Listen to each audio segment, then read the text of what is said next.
Hi, well, thanks very much for this chance to have a chat to you all. I hope you're all well.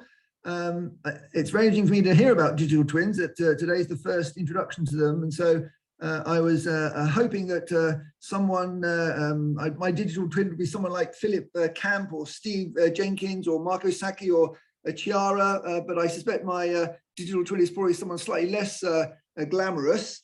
Today I'm really talking about the experimental side of our work. And as we're moving towards systems more representative of real commercial systems, and so often under extreme conditions, and that's really what my talk is about. I was very interested in Louise's comments, so I was trying to think how we fit into here. So this is my guess based on Louise's introduction there, that clearly we're collecting data and we're going to get a wear prediction of the twin, but there's a challenge in here. Well, what kind of data are we interested in? It might be perhaps composition of our fluid, that our lubricant that we're bathing our material in.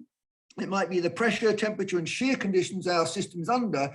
As a result of those, we need to predict what the surface science of the particular bearing surfaces are going to be like, because that's actually where the connection to wear is going to come from. So I think experiment and simulation have a very important role to make those connections. So it provides part of the trajectory between what we might measure in real time, certainly with modern methods, and how we might connect to wear. But again, I'm more than happy to be corrected. I'm still a newbie when it comes to digital twins.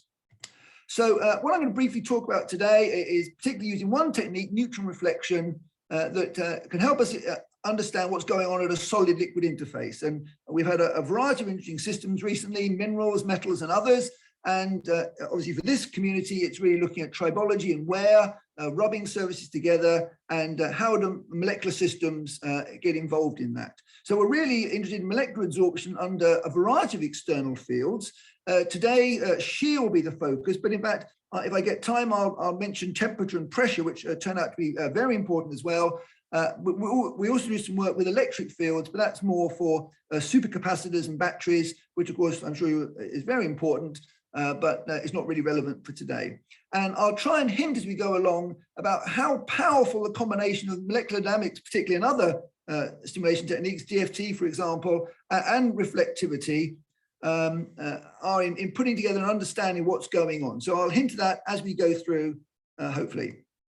I should say a lot of this is work in progress. Quite a lot of what we're doing at the moment is confidential. So I'm going to tell you what I can, but there's some a lot more interesting stuff I can't tell you right now, but hopefully that'll appear in due course. So, well, the key thing is that under shear, molecular monolayers are very robust. You need an extremely high shear rate to perturb them, and we'll see that. And again, that provides a challenge for experiment and simulation to agree, in the sense that getting into a range where they can both look is actually quite hard. Temperature and pressure, well, it's experimentally challenging to get to, but there's some very interesting behavior. Electric fields, supercapacitors, well, again, we have some initial data, but that's also tricky. We've looked at a variety of charged surfaces, but again, the combination of MD and neutron reflection is important because it gives us more detailed insight than either can give us on their own. So our kind of systems we like to look at, well, obviously you're aware of some very beautiful surface science.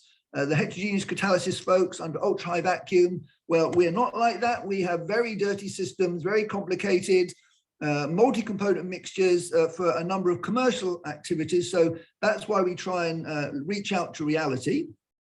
And again, extreme conditions are very important nowadays, particularly wind turbines. They have very high loads, typically 3 gigapascals nowadays, and often molecular layers are used to try and protect them.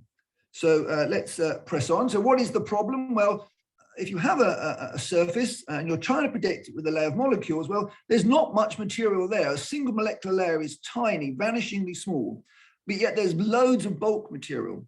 So these so-called buried interfaces tend to be very hard to get to experimentally because the bulk that's there dominates most techniques. So we want to see them on a layer at the surface, but also without disturbing it. And that's actually rather tricky, and we need some specialized methods to do that.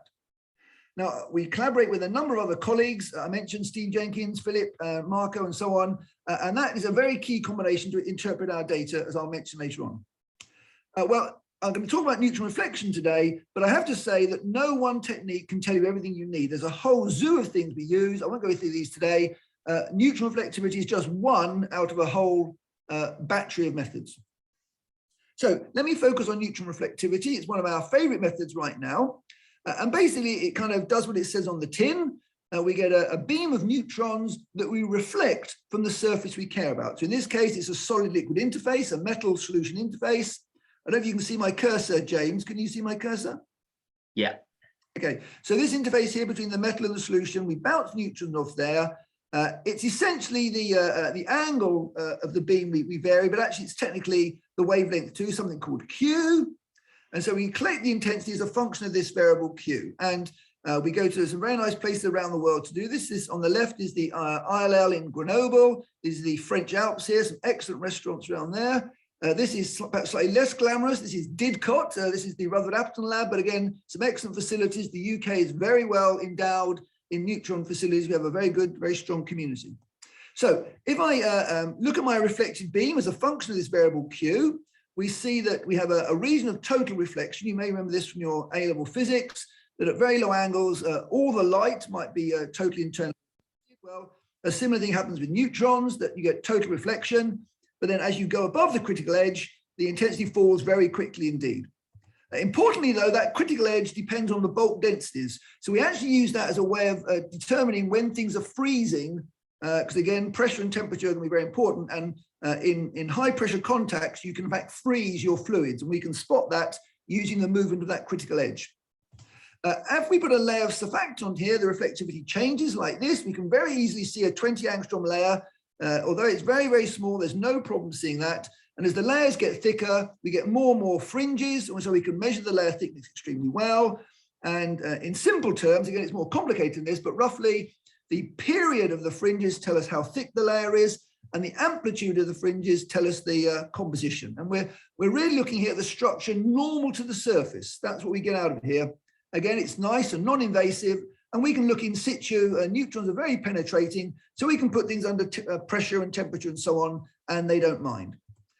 For very thick layers, which I will talk to about briefly shortly, we actually get these Bragg peaks that appear, very distinctive Bragg peaks from a multi-layered structure. So just remember that. We'll come on to that a little bit later. So neutrons, of course, are magic. The key trick about neutrons is you can make things disappear. So here's some silica beads in water. This is what the reflectivity looks like, or the scattering looks like, where the silica is actually in H2O. If I start changing the water from H2O to D2O bit by bit, what you find is that although the silica particles are still there, the scattering falls. And if I get the mix of H2O and D2O exactly right, I don't see anything at all. I can make the silica beads completely disappear, even though they're still there, for my scatterings. This is a very powerful tool to simplify complicated systems, to look at one component in a mixture, and so on and so on. So here's an example. Well, you can actually do this with baby oil, but ask me about that privately, probably is the best thing. But here's an example of a contrast variation. So on this black zone here, I've got my sample. Can you see what the sample is? Well, I presume you can't. But if I now change the contrast and put on a white background, you can see very easily what the system is. So that's how we use neutrons to change the contrast, make things appear and disappear as we like. So here's a very simple example, first of all, of a static system, a calcite, a very important material used for a whole range of things in engine oils and paper whitening. It's actually a tricky substrate for neutron reflection. We've got it working. Here's some example of data. Look, there's the critical edge I mentioned to you. There's the fall of the intensity with Q. The dotted line is a bare surface. The data points are what we see from an absorbed monolayer. The solid line is what a bilayer would look like. And so we can clearly see this forms a very nice monolayer. And the reason it's a monolayer here is we're doing this in oil. And of course, lots of lubricants have oil as their continuous phase. So you often get behavior like this, whereas in water, you'd actually get a bilayer. So it's actually rather important to be able to look at oils. But again, neutrons don't care about that. We can use any continuous phase we like. And in this case, the layer is basically, as I've drawn here, schematic, heads down, tail up. We, of course, looked at a whole range of other related adsorbed systems I won't talk about today, but monolayers, bilayers, polymers, multilayers, and so on. It's a very straightforward kind of approach. Although, of course, actually getting it to work is obviously the devil's in the details, one would say. So here's a nice example of some straightforward reflectivity on a mica surface. just to illustrate how important the combination with molecular dynamics is. So this is work we did with Philip Camp. And the data here, I'm putting my cursor on now, is the neutron reflectivity data. And the reflectivity data we could fit to an absorbed bilayer. This is in water. But when we did the simulation with Philip, you can see that if you look at the bottom layer here, that the bilayer is not equal.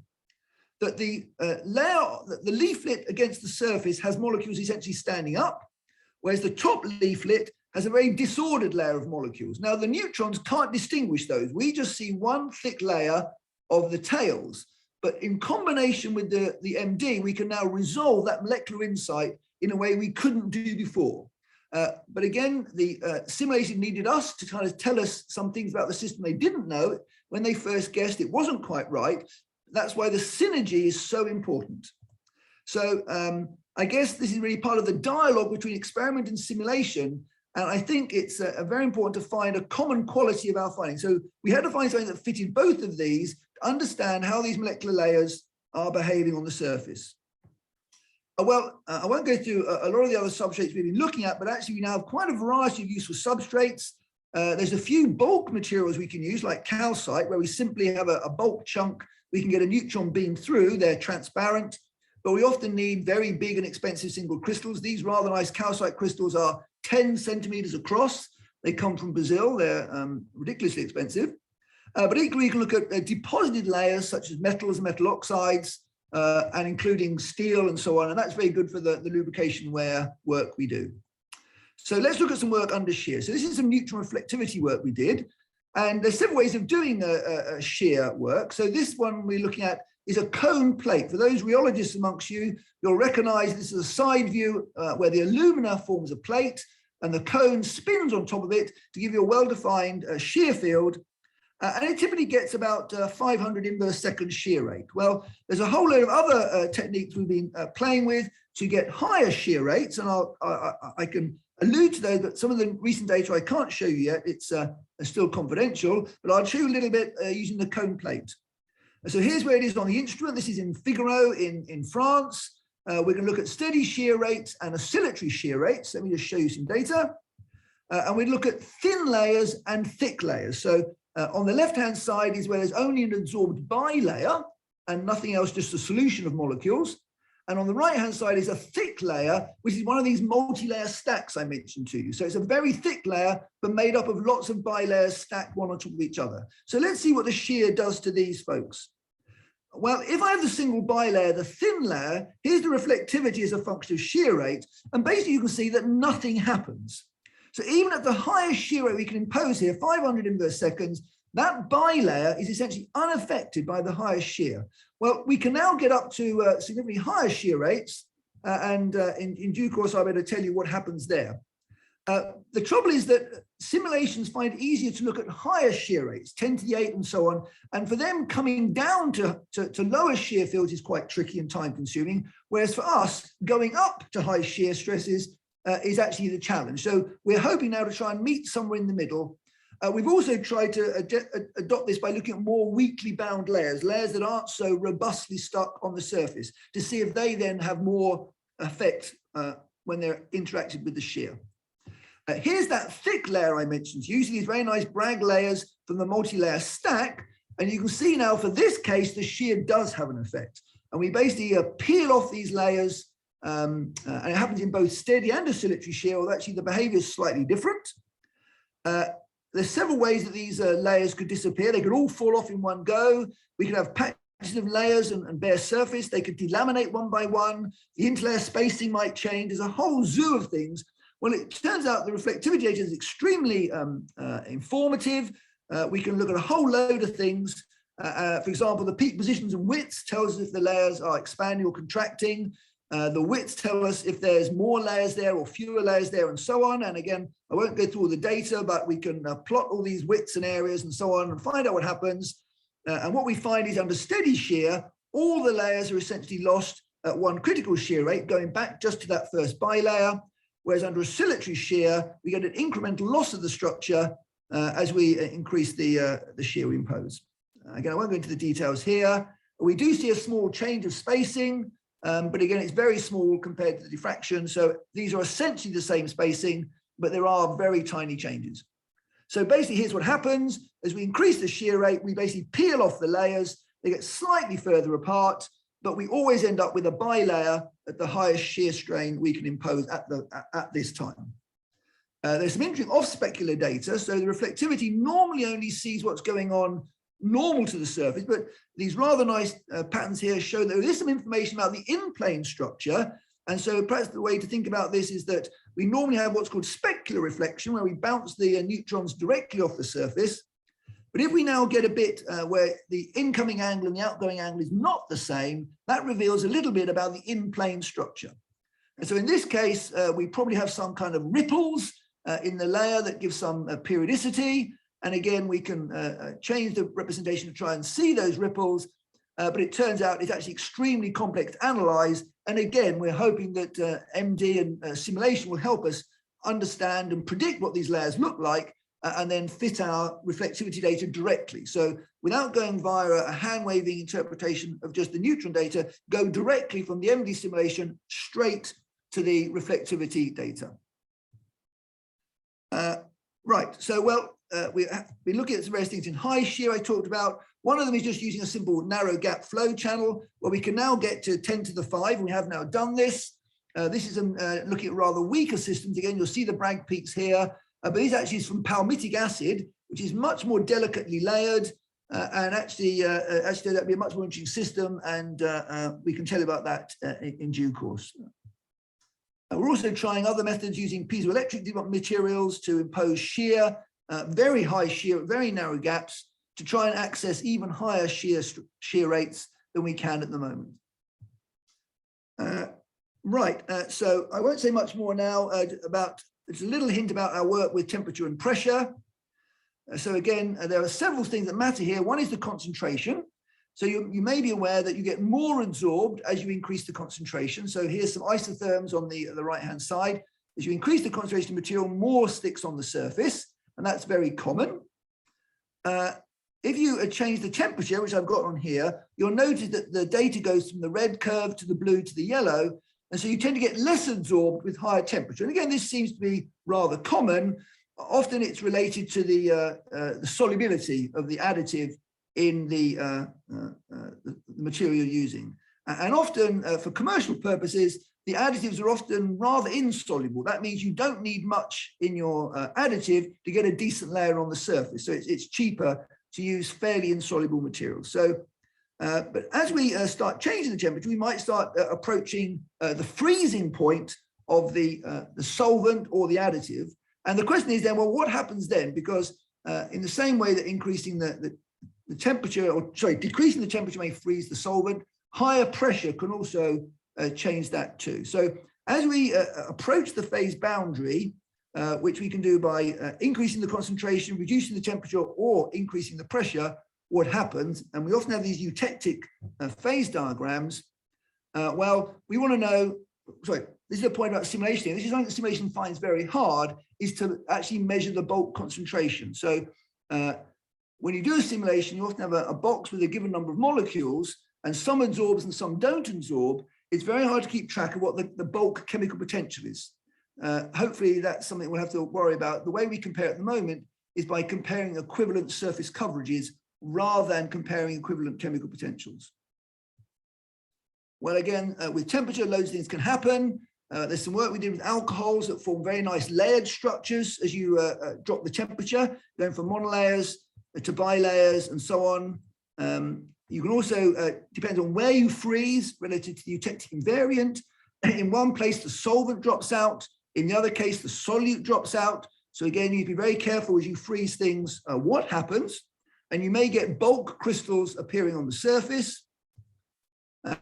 Other thing that's often not really noticed is that temperature changes the association of some of the molecules. A lot of the molecules we care about can dimerize, like fatty acids. These are very typical additives in lubricant formulations. They can dimerize, but of course that dimerization increases with concentration, but decreases with temperature. And that changes your chemical potential again of what your additives are. So being able to assess the association is very important and can be very challenging experimentally. So again, simulation can come to our rescue. There's various ways that simulation can calculate these these equilibrium constants for associated molecules by the potential of mean force. And so even if it's hard for us to measure them, simulations can provide those numbers which help us to predict the absorption behavior at various temperatures and various compositions. So, well, we have now done pressure measurements too. I won't go into that today. We haven't got time. Let me just quickly flick through to the end.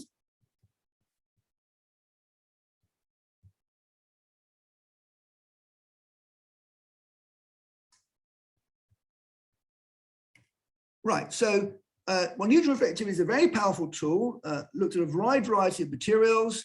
Here I've really focused on some of the work where we look at molecular layers under shear, but we need very high shear to really capture what's happening under many commercial situations, and it's hard to compare with simulation. Temperature and pressure is extremely important, but very hard to measure, and electric fields are also useful. The combination of MD and neutron reflectivity in this particular case is very important. For other systems we look at, DFT and other methods are appropriate, but for these fairly large scale systems, MD, what we need to try and give that connection between what we have in our solution and the conditions they're under and what's absorbed. Again, this is very much work in progress. So thanks to everyone who's been important helping this all work. And there we are, James, within 22 minutes.